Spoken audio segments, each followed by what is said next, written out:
Hello दोस्तों, मैं हूं राजेंद्र स्वामी और आप देख रहे हैं टेक्निकल राज स्वामी। नो टाइम पास, नो बकवास, ओनली टेक की बात। दोस्तों, जो लोग इंटरनेशनल ट्रांजैक्शन के लिए पेपाल का यूज करते हैं उनको ये बात पता ही होगी कि पेपाल पर 2017 के बाद से इंडिया में मैनुअल ट्रांसफर को बंद कर दिया गया था, लेकिन वो अब भी ऑटो ट्रांसफर का यूज कर सकते हैं। और अगर आप इंटरनेशनल ट्रांजैक्शंस के लिए कोई और तरीका खोज रहे हैं, यानी कि आप पेपाल का कोई अल्टरनेटिव खोज रहे हैं, तो आज के इस वीडियो में मैं आपको पेपाल के 5 अल्टरनेटिव्स के बारे में बताने वाला हूं। और मैं इंडिया के लिए कौन सा अल्टरनेटिव सबसे बेस्ट है इसके बारे में मैं आपको बताऊंगा। तो चलिए जानते हैं। नंबर 1 पर है वाइज या फिर ट्रांसफर वाइज। इसकी फीस और मिड मार्केट एक्सचेंज रेट काफी कम है।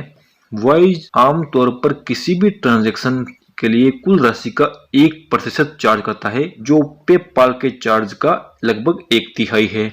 इसका पेमेंट प्रोसेसिंग टाइम भी काफी फास्ट है। बिना एक भी दिन की देरी के 2 से 4 दिनों में पेमेंट प्रोसेस हो जाती है। अब इसके प्लस पॉइंट्स और माइनस पॉइंट्स को देख लेते हैं। प्लस पॉइंट में इसकी इंटरनेशनल मनी ट्रांसफर फी बहुत कम है। नंबर 2 पर है इसका mid market conversion rate. Number 3 पर है ये यूज करने में बहुत ही इजी है और जो मनी रिसीवर है उसको वाइज अकाउंट की जरूरत नहीं पड़ती है। यह उन देशों के लिए बहुत यूजफुल है जहां पर पेपाल या तो है ही नहीं या फिर सीमित है, और उनमें भारत का भी नाम आता है। और इसका माइनस पॉइंट यह है कि इसको आप ओनली इंटरनेशनल ट्रांजैक्शंस के लिए ही यूज कर सकते हैं। नंबर 2 पर है स्क्रिल। स्क्रिल यूज करने में काफी हद तक पेपाल के जैसा ही है। स्क्रिल वॉलेट के बीच ट्रांसफर के लिए बस 1.9% फी चार्ज करता है, जो पेपाल से काफी कम है।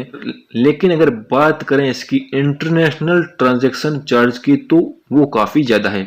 स्क्रिल इंटरनेशनल ट्रांजैक्शन में लगभग 3.99% चार्ज करता है, जिससे टोटल अमाउंट का लगभग 6% तो ट्रांजैक्शन में ही खर्च हो जाता है।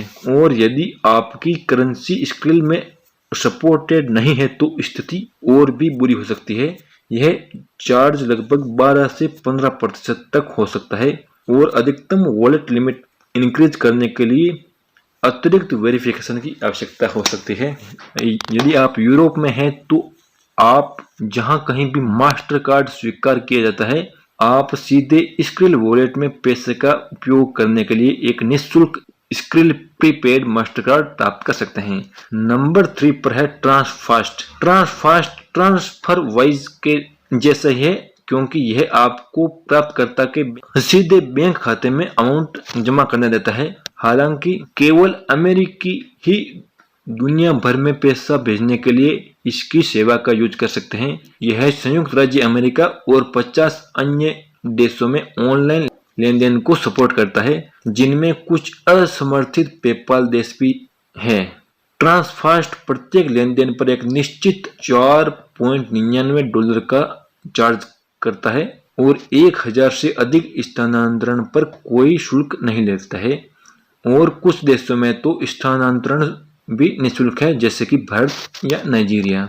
लेकिन यह मुद्रा रूपांतरण यानी कि कन्वर्जन के लिए अपनी खुद की विनिमय दरों का यूज करता है, ना कि मिड मार्केट की, जो करेंसी पर ही डिपेंड करता है। नंबर 4 पर है पायोनियर।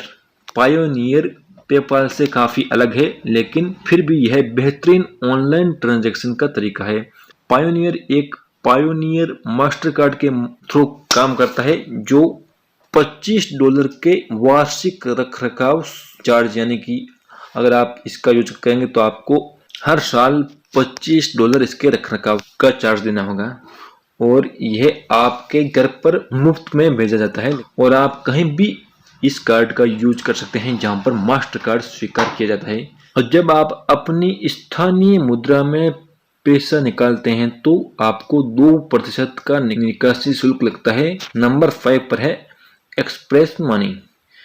एक्सप्रेस मनी 165 देशों के बीच सस्ते धन हस्तांतरण के लिए एक अच्छा विकल्प है, और इसका चार्ज इस बात पर डिपेंड करता है कि आप अमाउंट कहाँ से भेज रहे हैं, लेकिन यूजुअली यह आपके टोटल अमाउंट का लगभग 1 से 2% के बीच होता है। तो आज के लिए बस इतना ही, मिलते हैं नेक्स्ट वीडियो में। वीडियो को लाइक करना, शेयर करना, और यदि आप हमारे चैनल पर नए हैं तो इसे सब्सक्राइब के बटन पर क्लिक करके हमारे चैनल को सब्सक्राइब कर दें, और जो पास में बेल आइकन है इसे प्रेस करके ऑल पर सेट कर दें ताकि हमारी आने वाली सारी वीडियोज़ की नोटिफिकेशंस आप तक सबसे पहले पहुंच सके।